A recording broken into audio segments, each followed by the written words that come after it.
ഓം നമോ ഭഗവതേ വാസുദേവായ. ഓം ശ്രീകൃഷ്ണ പരമാത്മനേ നമഃ.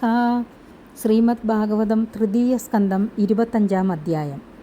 ശൗനക ഉവാച. കപിലസ്തത്വസംഖ്യാത ഭഗവാൻ ആത്മമായയാ ജാതസ്വയമജത് സാക്ഷാത് ആത്മപ്രജ്ഞപ്തയേ നൃണാം. മനുവിൻ്റെയും അവരുടെ സന്താനങ്ങളുടെയും ചരിത്രം കേട്ട ശൗനക മഹർഷി കപിലചരിത്രം കേൾപ്പാൻ ആഗ്രഹിച്ചും കൊണ്ട് സൂതനോട് ചോദിക്കുന്നു. ജന്മാദികളായ വികാരങ്ങളൊന്നുമില്ലാത്ത ജ്ഞാനസ്വരൂപനായ ഭഗവാൻ സ്വേച്ഛയാൽ തന്നെ മനുഷ്യർക്ക് പരമാത്മബോധത്തെ ജനിപ്പിക്കുവാനുള്ള കാരുണ്യത്താൽ അതിനുപകരിക്കുന്ന സാംഖ്യശാസ്ത്രത്തെ ലോകത്തിൽ ഉറപ്പിക്കുവാൻ വേണ്ടി കപിലനായി അവതരിച്ചു. നഹ്യസ്യ വർഷ്മണ പുംസാം വരിംണ സർവയോഗിനാം വിശ്രുതോ ശ്രുതദേവസ്യ ഭൂരിതൃപ്യന്തി മേ സവഹ. ആ ഭഗവാൻ പുരുഷോത്തമനും സർവയോഗികൾക്കും അവരുടെ യോഗാനുഷ്ഠാന ഫലത്തെ പ്രദാനം ചെയ്യുന്ന വരിഷ്ഠനായ യോഗിയും കേൾക്കുന്തോറും ഹൃദയത്തിൽ പ്രകാശരൂപേണ വിളങ്ങുന്ന ദേവനുമായിരിക്കുന്നതിനാൽ ആ ദിവ്യമൂർത്തിയുടെ മഹിമയെ കേട്ടിട്ട് എൻ്റെ ശ്രോത്രാദികളായ ഇന്ദ്രിയങ്ങൾ തൃപ്തങ്ങളായിട്ടില്ല. യദ്യദ്വിദത്തേ ഭഗവാൻ സ്വച്ഛന്ദാത്മാത്മമായയാ താനി മേ ശ്രദ്ധദാനസ്യ കീർത്തന്യാന്യനുകീർത്തയാ.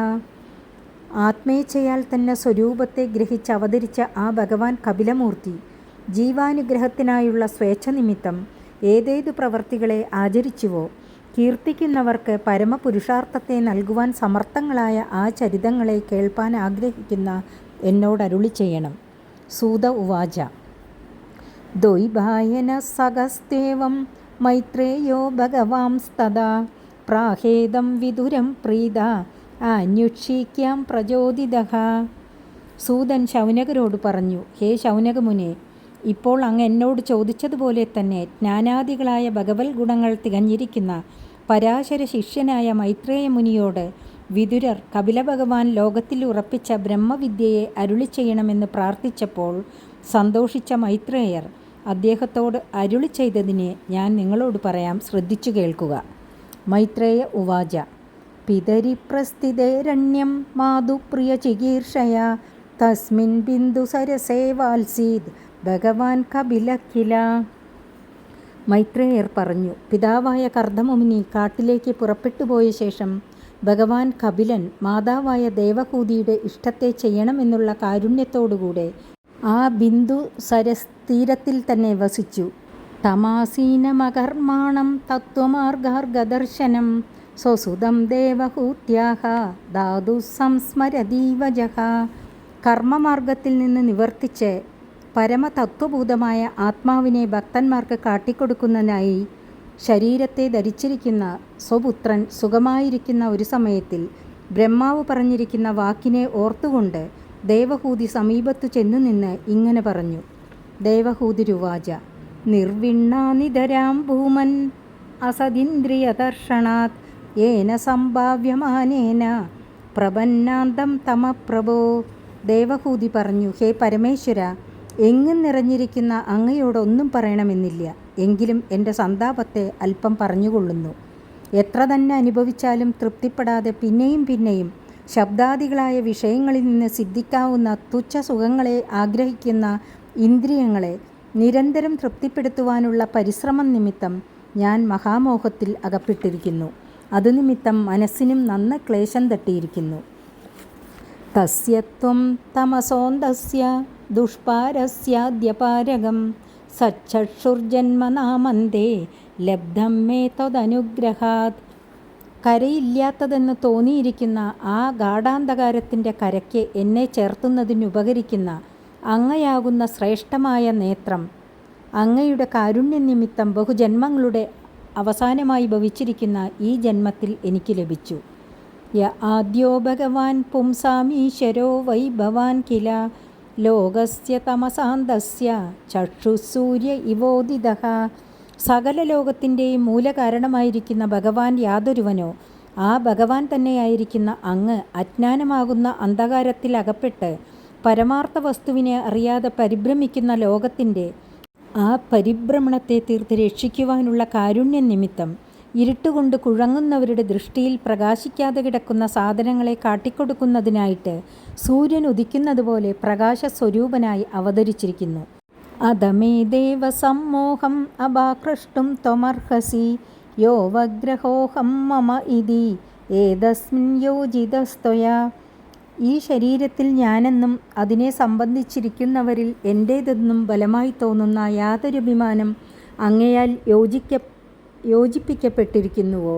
ഹേ ദേവ, എൻ്റെ ആ മോഹത്തെ മൂലത്തോടുകൂടെ നശിപ്പിക്കുന്നതിനും അങ്ങ് മാത്രമേ അർഹനായിരിക്കുന്നുള്ളൂ. സകല ജീവന്മാർക്കും ശരീരാഭിമാനം ഉണ്ടായിരിക്കുന്നത് അങ്ങയുടെ മായാശക്തി നിമിത്തമാകയാൽ ആ അഭിമാനത്തെ നശിപ്പിച്ച് അവർക്ക് പരമാർത്ഥ ബോധത്തെ നൽകേണ്ടതിനും അങ്ങയ്ക്കു മാത്രമേ സാമർഥ്യമുള്ളൂ. അതിനാൽ എൻ്റെ അഭിമാനത്തെ തീർത്തു രക്ഷിക്കണം.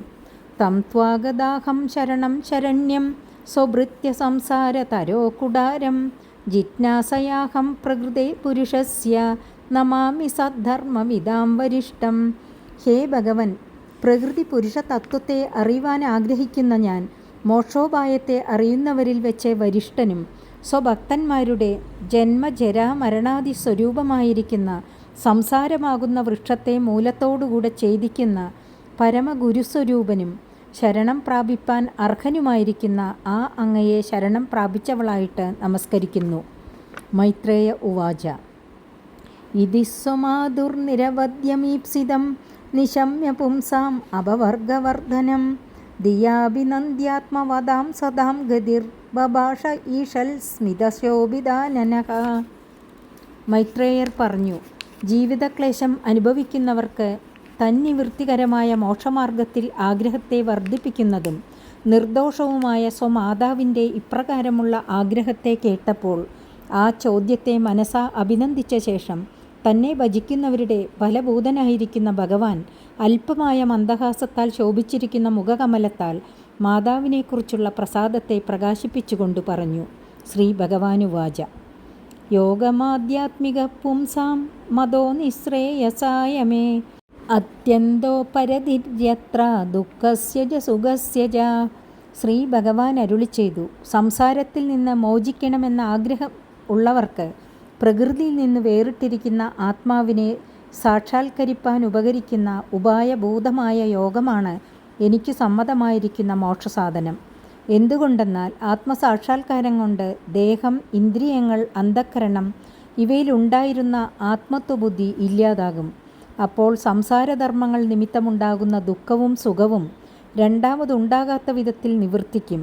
പ്രകൃതി കാര്യങ്ങളായ ദേഹേന്ദ്രിയാന്തഃകരണങ്ങളിൽ ആത്മാധ്യാസം നിമിത്തമുണ്ടായ ശോകമോഹാദികൾ പുനർജന്മത്തിന് കാരണങ്ങളാണ്. അവയുടെ ആത്യന്തിക നാശത്തിന് കാരണം ആത്മസാക്ഷാത്കാരം തന്നെ. അതുകൊണ്ടാണ് ആത്മസാക്ഷാത്കാരത്തിന് ഉപകരിക്കുന്ന യോഗം യാതൊന്നോ അതാണ് ഉത്തമമായ മോക്ഷസാധനം എന്നുപദേശിച്ചത്. തമിമം ദേ പ്രവക്ഷ്യാമി യമവോജം പുരാനഗേ ഋഷീണാം ശ്രോതുകാമാനാം യോഗം സർവാംഗനൈപുണം. പണ്ട് മോക്ഷമാർഗം കേൾപ്പാൻ ആഗ്രഹിച്ച ഋഷികളോട് യമനിയമാദികളായ സർവാംഗങ്ങളോടുകൂടെ ഇരിക്കുന്നതുകൊണ്ട് മോക്ഷം സാധിപ്പാൻ സമർത്ഥമായിരിക്കുന്ന യാതൊരു യോഗത്തെ ഞാൻ പറഞ്ഞുവോ ആ യോഗം തന്നെ പരിശുദ്ധാന്തകരണയുക്തയായ ഭവതിക്ക് ഉപദേശിക്കാം. ഛേദകല്യസ്യ ബന്ധായ മുക്തയേ ചാത്മനോ മദം ഗുണേഷു സക്തം ബന്ധായ രഥം വാപുംസി മുക്തയേ. ഈ ജീവാത്മാവിന് ബന്ധത്തിനും മുക്തിക്കും കാരണമായിരിക്കുന്നത് ചിത്തം ഒന്നുതന്നെ എന്നാണ് എൻ്റെ അഭിപ്രായം. ഒരേ ചിത്തത്തിന് അന്യോന്യ വിരുദ്ധ കാര്യങ്ങളായ ബന്ധമോക്ഷങ്ങളെ ജനിപ്പിക്കുവാനുള്ള ശക്തി എങ്ങനെ സിദ്ധിക്കുന്നു എന്ന ശങ്കയ്ക്ക് സമാധാനം പറയുകയാണ്. ഗുണകാര്യങ്ങളായ ശബ്ദാദി വിഷയങ്ങളിൽ ആഗ്രഹിക്കുന്ന ചിത്തബന്ധത്തിനും പരമേശ്വരനിൽ ആസക്തിയുള്ളതായിട്ട് വന്നാൽ മോക്ഷത്തിനും കാരണമായി ഭവിക്കുന്നു. ഇതിനെ മുമുക്ഷുക്കൾ നിരന്തരം ഓർമ്മ വയ്ക്കണം.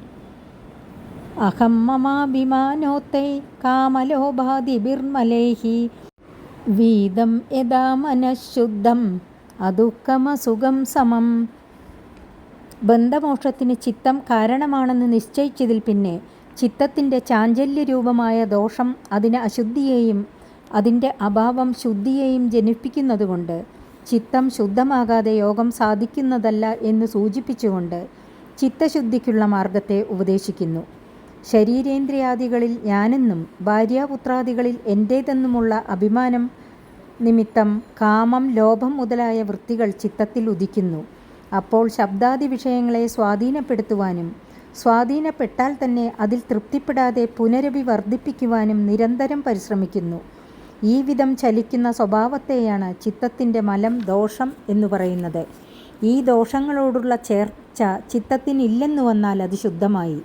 അപ്പോഴത്തെ ലക്ഷണമെന്തെന്നാൽ ശബ്ദാദി വിഷയങ്ങൾ ലഭിക്കാത്തതുകൊണ്ടുള്ള അസുഖവും ലഭിക്കുന്നതുകൊണ്ടുള്ള അദുഃഖവും അഭിമാനിക്കാത്ത രണ്ടവസ്ഥയിലും ആനന്ദരൂപേണ സമമായിരിക്കും. ചിത്തത്തിന് ഈ നില കിട്ടാതിരിക്കുന്ന കാലത്തിൽ യോഗം സ്വാധീനപ്പെടുകയില്ല. തഥാ പുരുഷ ആത്മാനം കേവലം പ്രകൃതേ പരം നിരന്തരം സ്വയം ജ്യോതിർ അണിമാനമഖണ്ഡിതം ജ്ഞാനവൈരാഗ്യയുക്തേന ഭക്തിയുക്തേന ചാത്മന പരിപശ്യത്യുദാസീനം പ്രകൃതിം ജഹദൗജസം.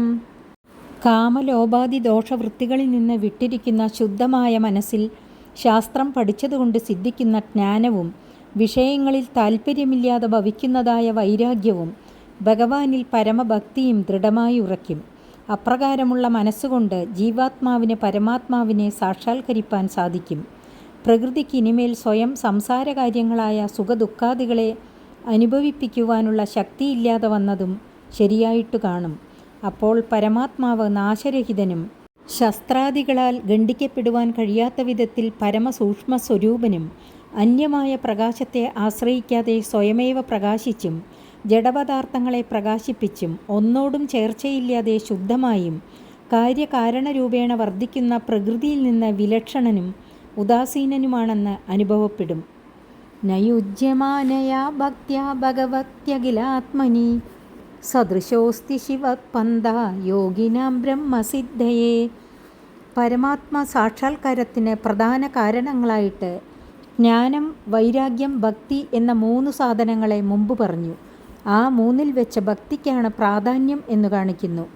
സംസാരത്തിൽ നിന്ന് മോചിപ്പാൻ ആഗ്രഹിക്കുന്ന യോഗികൾക്ക് ബ്രഹ്മസാക്ഷാത്കാരത്തിന് സർവത്തിലും ആത്മാവായിരിക്കുന്ന ഭഗവാനിൽ നിരന്തരമായിരിക്കുന്ന ഭക്തിക്ക് തുല്യമായിട്ട് ദോഷരഹിതവും സുഖകരവുമായ അന്യമാർഗമില്ല. സർവാത്മാവായ ഭഗവാനെ പരമോത്കൃഷ്ടമായി സ്നേഹിച്ചു തുടങ്ങുമ്പോൾ ആ പുരുഷനെ ആർക്കും ഏതൊരു ദേവനും വിഘ്നപ്പെടുത്തുവാൻ കഴിയുകയില്ല. അതിനാൽ അന്യദേവഭജനം ആവശ്യമില്ല. മനസ്സിനെ ഭഗവത് പ്രേമയുക്തമാക്കി തീർപ്പാൻ സാധനാന്തരങ്ങളുടെ ആവശ്യവുമില്ല. മനസ്സ് ഭഗവാനിൽ ഉറയ്ക്കുന്തോറും സുഖാനുഭവം ഉണ്ടായി വരുന്നതാകയാൽ കഷ്ടവുമില്ല. ഈ സംഗതികൾ കൊണ്ടാണ് സുഖകരവും മംഗളകരവുമായ മാർഗമാണ് ഭക്തിയെന്ന് പ്രത്യേകം സിദ്ധാന്തിച്ചത്. പ്രസംഗമജരം പാശം ആത്മനഃ കവയോ വിദുഃ സയേവ സാധുഷു കൃതോ മോക്ഷദ്വാരമപാവൃതം. ബന്ധമോക്ഷങ്ങൾക്ക് മനസ്സിൻ്റെ ശുദ്ധിയും അശുദ്ധിയും കാരണമെന്നു നിശ്ചയിച്ചതിൽ പിന്നെ ശുദ്ധിക്കും അശുദ്ധിക്കും കാരണം സംസർഗമാണെന്ന് കാണിക്കുന്നു. വിഷയങ്ങളിലും വിഷയതൽപരന്മാരായ പ്രാകൃത ജനങ്ങളിലും സംസർഗം ഉണ്ടാകുന്നതാണ് മനസ്സിനു ബലമായ ബന്ധത്തിനു കാരണം. അവരുടെ ചേർച്ച കൊണ്ട് വിഷയസുഖങ്ങളെ സമ്പാദിപ്പാനുള്ള പ്രയത്നവും ആഗ്രഹവും വർദ്ധിച്ചു വരുംതോറും പാപങ്ങളും വർദ്ധിച്ചു വരും. അതുകൊണ്ട് അസത്സംഗത്തെ വർജിക്കണം. എന്നാൽ സാധുജനങ്ങളിൽ പ്രകൃഷ്ടമായ താൽപ്പര്യം ജനിപ്പിക്കുന്നതായാൽ അതുതന്നെ മോക്ഷമാർഗത്തിലുള്ള സകല വിഘ്നങ്ങളെ തീർത്ത് മോക്ഷം സുഖപ്രാപ്യമാണെന്ന് ബോധിപ്പിക്കും. തിദിക്ഷവകാരുണികാഃ സുഹൃദഃ സർവദേഹിനാം അജാതശത്രവഃ ശാന്താഃ സാധവഃ സാധുഭൂഷണാഃ. സാധുസംഗമാണ് ചിത്തശുദ്ധിക്ക് കാരണമെന്നുറപ്പിച്ച ശേഷം അടുത്ത 4 പദ്യങ്ങൾ കൊണ്ട് സാധുലക്ഷണം പറയുന്നു. അന്യന്മാർ അപരാധം ചെയ്താലും അതിനെ ചിന്താവിലാപരഹിതമായി സഹിച്ചിരിക്കുന്നതല്ലാതെ പ്രതികാരം ചെയ്യുവാൻ ഇച്ഛിക്കാത്തവരും സ്വപ്രയോജനത്തെ ആഗ്രഹിക്കാതെ തന്നെ പരന്മാരുടെ ദുഃഖങ്ങളെ തീർക്കുവാനുള്ള പരിശ്രമരൂപമായ കാരുണ്യമുള്ളവരും സകല പ്രാണികൾക്കും ക്ഷേമത്തെ ആഗ്രഹിക്കുന്ന മിത്രങ്ങളും യാതൊരുത്തരെയും ശത്രുക്കളെന്നു കരുതാത്തവരും രാഗാദിവൃത്തികൾ അടങ്ങിയിരിക്കുന്നതിനാൽ ചിത്തശാന്തിയെ പ്രാപിച്ചവരും ശോഭനമായ സ്വഭാവത്തെ ഭൂഷണമായി ധരിച്ചിരിക്കുന്നവരും ആരോ അവർ സാധുക്കളാകുന്നു. വിദ്യയോ കുലമഹിമയോ ആഢ്യത്വാദിഭാവങ്ങളോ അല്ല, മേൽ വിവരിച്ച ഗുണങ്ങളാണ് ശരിയായ സാധുലക്ഷണങ്ങൾ എന്ന് പ്രത്യേകം സ്ഥാപിച്ചിരിക്കുന്നു. മയ്യനന്യേന ഭാവേന ഭക്തിം കുർവന്തി യേ ദൃഢാം മത്കൃതേ തെക്തകർമാണസ്തെക്തസ്വജനബാന്ധവാഹ. അന്യദേവനിൽ പ്രവേശിക്കാതെ ഞാൻ തന്നെ ഏകാവലംബം എന്ന അന്ധക്കരണ ഭാവത്തോടുകൂടെ യാതൊരുത്തർ എന്നിൽ ഇളക്കമില്ലാത്ത ഭക്തിയോടുകൂടി ഇരിക്കുന്നുവോ, എൻ്റെ ഭജന വിരോധികളായിരിക്കുന്ന കർമ്മങ്ങളെയും സ്വജനങ്ങളെയും ബന്ധുക്കളെയും ആര് വെടിഞ്ഞിരിക്കുന്നുവോ അവർ സാധുക്കളാകുന്നു.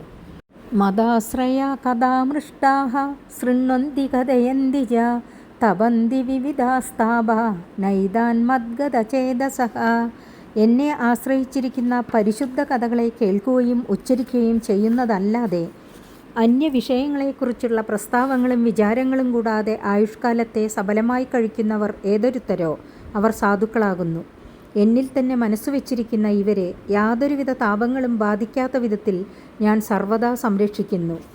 തയേതേ സാധവസ്വാദ്വി സർവസംഗവിവർജിതാഃ സംഗതസ്തേഷ്വദതേ പ്രാർത്ഥ്യഃ സംഗദോഷഹരാഹിതേ. ഹേ സുശീലേ, അന്യവിഷയങ്ങളോടുള്ള ചേർച്ചയെ ഉപേക്ഷിച്ചിരിക്കുന്ന ഈ മാതിരി ലക്ഷണയുക്തന്മാർ സാധുക്കളാകുന്നു. ദുസ്സംഗം നിമിത്തമുണ്ടായിട്ടുള്ള ദോഷങ്ങളെ ഇവർ നശിപ്പിക്കും. അതുകൊണ്ട് അവരോടുള്ള സംസർഗം ആഗ്രഹിക്കത്തക്കതാകുന്നു. സദാം പ്രസംഗാൻ മമ വീര്യസംവിദോ ഭവന്തി ഹൃത്കർണരസായന കഥാഃ തജ്ജോഷണാദാശ്വപവർഗവർത്മനി ശ്രദ്ധാരതിർഭക്തിരനുക്രമിഷ്യതി. സത്സംഗം നിമിത്തം ദോഷനിവൃത്തി മാത്രമല്ല മോക്ഷസാധന സമ്പത്തിയും ഉണ്ടാകും. എങ്ങനെയെന്നാൽ എൻ്റെ പരാക്രമങ്ങളെ പ്രകാശിപ്പിക്കുന്നതായ സത്തുക്കളുടെ പ്രസംഗത്തിൽ നിന്ന് മനസ്സിനും കർണങ്ങൾക്കും ആനന്ദം ജനിപ്പിക്കുന്ന കഥകൾ കേൾപ്പാനിടവരും. അവയെ നിരന്തരം സേവിക്കുന്നതുകൊണ്ട് മോക്ഷമാർഗത്തിൽ വിശ്വാസവും പ്രീതിയും പ്രേമവിശേഷവും ഒന്നോടൊന്നിച്ച് യോജിച്ചുകൊണ്ടുണ്ടാകും. ഭക്ത്യാ പുമാൻ ജാത വിരാഗ ഐന്ദ്രിയാത് ദൃഷ്ടശ്രുതാൻ മദ്രചനാനുചിന്തയാ ചിത്തസ്യ യത്തോ ഗ്രഹണേ യോഗയുക്തോ യദിഷ്യതേ ഋജുഭിര്യോഗമാർഗൈഃ. കഥാശ്രവണാദികളിൽ ആസക്തമായ മനസ്സ് ഞാൻ ചെയ്യുന്നതായ ലോക സൃഷ്ടിസ്ഥിതി സംഹാര കാര്യങ്ങളെക്കുറിച്ച് നിരന്തരം ചിന്തിച്ചു തുടങ്ങും. അപ്പോൾ എന്നിൽ പ്രേമം ജനിക്കും. ഇന്ദ്രിയങ്ങൾക്ക് കണ്ടറിയുവാനും കേട്ടറിയുവാനും സാധിക്കുന്നതായ ഇഹപരങ്ങളിൽ നിന്ന് സിദ്ധിക്കാവുന്നതും ഇന്ദ്രിയങ്ങളെ പ്രീതിപ്പെടുത്തുന്നതുമായ വിഷയഭോഗങ്ങൾ കാലത്താൽ നശിക്കുന്നവയാണെന്ന അറിവുണ്ടാവുവാൻ ഇടവരും. അപ്പോൾ അവയിലുള്ള ആഗ്രഹം നശിക്കും. എന്നിൽ പ്രേമം വർദ്ധിക്കും. ഭക്തിപ്രധാനങ്ങളായ യോഗമാർഗങ്ങളെ ക്രമത്തിൽ അഭ്യസിക്കുവാനും മനസ്സിൻ്റെ ചലനതയെ അടക്കുവാനും കഴിയുന്ന വിധം പുരുഷൻ പരിശ്രമിക്കും. അസേവയായം പ്രകൃതേ ഗുണാനാം ജ്ഞാനേന വൈരാഗ്യ വിജൃംഭിതേന യോഗേന മയ്യർപ്പിതയാ ച ഭക്ത്യാ മാം പ്രത്യഗാത്മാനമിഹാവരുന്തേ. ശബ്ദസ്പർശരൂപരസഗന്ധാദി വിഷയസുഖങ്ങൾ ക്ഷണികങ്ങളാകയാൽ അവയെ ഉപേക്ഷിക്കേണ്ടതാണെന്നുള്ള വിചാരം ദൃഢപ്പെട്ടു വരുന്നതുകൊണ്ട് ആ വിഷയങ്ങളിൽ വിരക്തിയും തന്നിമിത്തം ശാസ്ത്രാഭ്യാസം നിമിത്തമുണ്ടാകുന്ന ജീവാത്മ പരമാത്മാക്കളുടെ ഐക്യജ്ഞാനവും അഷ്ടാംഗ യോഗാഭ്യാസം കൊണ്ട് സിദ്ധിക്കുന്നതായ ബലാഭിസന്ധി കൂടാതിരിക്കുന്ന ഭക്തിയും ബലപ്പെട്ടു വരും. അതിനാൽ പുരുഷൻ ജീവാത്മാവ് ഈ ശരീരത്തിൽ ഇരുന്നു കൊണ്ട് തന്നെ പരമാത്മാവായിരിക്കുന്ന എന്നെ പ്രാപിക്കും, പരമാത്മാവായി ഭവിക്കും. ദേവഹൂതിരുവാച കാചിത്തൊയി ഉചിതാ ഭക്തിഃ കീദൃശീ മമ ഗോചരാ യയാ പദം തേ നിർവാണം അഞ്ജസാന്വാശ്നുവാ അഹം. ദേവഹൂതി ചോദിക്കുന്നു, ഭഗവാൻ തന്നെ പരമാത്മാവെന്നുള്ള അനുഭവം യോഗം കൊണ്ടുണ്ടാകും. യോഗാംഗങ്ങളിൽ വെച്ച് പ്രാധാന്യം ഭക്തിക്ക് തന്നെ. ഭക്തി സത്സംഗം കൊണ്ട് ലഭിക്കും എന്ന സംക്ഷേപരൂപമായിട്ടുള്ള ഉപദേശം ഭഗവാനിൽ നിന്നു കേട്ട് സന്തുഷ്ടയായ ദേവഹൂതി ഭക്തിയുടെ സ്വരൂപവിശേഷത്തെ വിസ്തരിച്ചറിയുവാൻ ആഗ്രഹിച്ചുകൊണ്ട് ഭഗവാനോട് ചെയ്ത ചോദ്യത്തെ 3 ശ്ലോകം കൊണ്ട് വിവരിക്കുന്നു. മുക്തിയെ സാധിപ്പാൻ യോഗ്യമായിരിക്കുന്ന ഭക്തിയുടെ സ്വരൂപം എന്താകുന്നു? അതിലും വിശേഷിച്ച് സ്ത്രീയായിരിക്കുന്ന എനിക്ക് സാധിക്കാവുന്ന ഭക്തി ഏതുവിധം ഉള്ളതാണ്? മോക്ഷരൂപമായിരിക്കുന്ന അങ്ങയുടെ ചരണത്തോട് എനിക്ക് ഐക്യം അനുഭവിപ്പാൻ ഉപകരിക്കുന്നതായ ആ ഭക്തിയുടെ വിശേഷരൂപം അറിയുവാൻ ആഗ്രഹമുണ്ട്. യോ യോഗോ ഭഗവത് ബാണോ നിർവാണാത്മം സ്ത്വയോദിതഃ കീദൃശക്കതി ചാങ്കാനി യതസ്തത്വാവബോധനം. ഹേ മോക്ഷസ്വരൂപനായ ഭഗവൻ, അങ്ങയെ പ്രാപിക്കുവാൻ സഹായിക്കുന്നതായ യാതൊരു യോഗം അങ്ങയാൽ പറയപ്പെട്ടുവോ യാതൊരു യോഗത്താൽ തത്വങ്ങളുടെ വിവേകജ്ഞാനം സിദ്ധിക്കുമോ ആ യോഗത്തിൻ്റെ സ്വരൂപം എന്താകുന്നു, അതിൻ്റെ അംഗങ്ങൾ എത്രയാകുന്നു? തതേ തന്മേ വിജാനീഹി യദാഹം മന്ദദീർഹരേ സുഖം ബുദ്ധ്യേയ ദുർബോധം യോഷാഭവദനുഗ്രഹാത്. ഹേ ഹരേ, ഈ സാഖ്യയോഗം എന്ന യോഗം പ്രയാസപ്പെട്ടാലും അറിയുവാൻ സാധിക്കാത്തതാണല്ലോ. മന്ദബുദ്ധിയും സ്ത്രീയുമായിരിക്കുന്ന ഞാൻ ഏതു വിധത്തിൽ അതിനെ പ്രയാസപ്പെടാതെ തന്നെ സുഖമായി അറിയുമോ ആ വിധത്തിൽ അങ്ങെന്നെ ധരിപ്പിക്കണം. അതിന് എന്നിൽ അനുഗ്രഹമുണ്ടാകണം. മൈത്രേയ ഉവാച വിദിത്വാർത്ഥം കപിലോ മാധുരിത്തം ജാതസ്നേഹോ യത്ര തന്വാഭിജാതഃ തത്വാം ന്യായം യത് പ്രവദന്തി സാഖ്യം പ്രോവാച വൈഭക്തി വിധാനയോഗം. മൈത്രേയർ പറഞ്ഞു, മാതാവായ ദേവഹൂതിക്ക് ഭക്തിയോഗവും സാഖ്യശാസ്ത്രവും അതിൻ്റെ സ്വരൂപഭൂതമായ തത്വവിചാരക്രമവും കേൾക്കണമെന്നാണ് ആഗ്രഹം എന്ന് കപില ഭഗവാൻ അറിഞ്ഞു. ശരീരത്തോടുകൂടി അവതരിച്ച സ്ഥാനമായ ആ മാതാവിൽ സ്നേഹം അധികരിച്ചുണ്ടായി. തത്വങ്ങളെ നിരൂപണം ചെയ്യേണ്ടുന്ന ക്രമത്തെയും ഭക്തിസ്വരൂപത്തെയും അതിന് വർദ്ധിപ്പിക്കുന്നതിനുപകരിക്കുന്ന യോഗത്തെയും മാതാവിനോട് അരുളി ചെയ്തു. ആ തത്വവിചാരക്രമത്തെ തന്നെയാണ് പൂർവാചാര്യന്മാർ സാഖ്യശാസ്ത്രമെന്ന് പറഞ്ഞു വരുന്നത്. സർവത്ര സമനാണെന്നിരിക്കലും തൻ്റെ അവതാരത്തിന് യോഗ്യസ്ഥാനമായി സ്വീകരിക്കപ്പെട്ട മാതാവിനെക്കുറിച്ച് വിശേഷ സ്നേഹമുണ്ടായെന്നു പറഞ്ഞതിനാൽ ലോകാതീതന്മാരും മാതൃഭക്തി ഉള്ളവരായിരിക്കുന്ന സ്ഥിതിക്ക് സാധാരണക്കാർ മാതാവിൽ ഭക്തിയുള്ളവരായിരിക്കേണ്ടത് എത്രയും ആവശ്യമാണെന്ന് സൂചിപ്പിക്കുന്നു. സാഖ്യശാസ്ത്രം, ഭക്തിസ്വരൂപം, യോഗക്രമം എന്നീ 3 വിഷയങ്ങളെക്കുറിച്ചാണ് കപിലൻ മാതാവിനോട് ഉപദേശിക്കുന്നതെന്നാണ് ഇവിടെ സംഗ്രഹിച്ചു കാട്ടിയിരിക്കുന്നത്. ശ്രീ ഭഗവാനുവാച ദേവാനാം ഗുണലിംഗാനാം ആനുസ്രവികകർമ്മണാം സത്വ ഏവൈകമനസോ വൃത്തിഃ സ്വാഭാവികീ തുയാ അനിമിത്താ ഭാഗവതീ ഭക്തി സിദ്ധേർഗരീയസി ജരയത്യാശുയാ കോശം നികീർണമനലോ യഥാ. അങ്ങയിൽ ഉചിതമായ ഭക്തിയുടെ സ്വരൂപം എന്താണ് എന്നുള്ള മാതാവിൻ്റെ ചോദ്യത്തിന് ഭഗവാൻ ഉത്തരം പറയുന്നു. ശബ്ദസ്പർശാദികളായ വിഷയങ്ങളെ അറിയുന്ന ഇന്ദ്രിയങ്ങൾക്ക് ദേവന്മാരെന്നാണ് പേർ. എല്ലാ ഇന്ദ്രിയങ്ങളുടെയും വ്യാപാരം സത്വഗുണ സ്വരൂപനായ ഭഗവാന്റെ ചരിത്ര ശ്രവണാദികൾ തന്നെയായിരിക്കുന്നത് സ്വഭാവമായി ഭവിച്ചാൽ അതിനെ ഭക്തിയെന്നു പറയാം. ഐഹികമോ പാരത്രികമോ ആയ യാതൊരു സുഖത്തെയും ഉദ്ദേശിക്കാതെ പരിശുദ്ധയായിരിക്കുന്ന പക്ഷം അതിനെ ശുദ്ധഭക്തി എന്നു പറയും.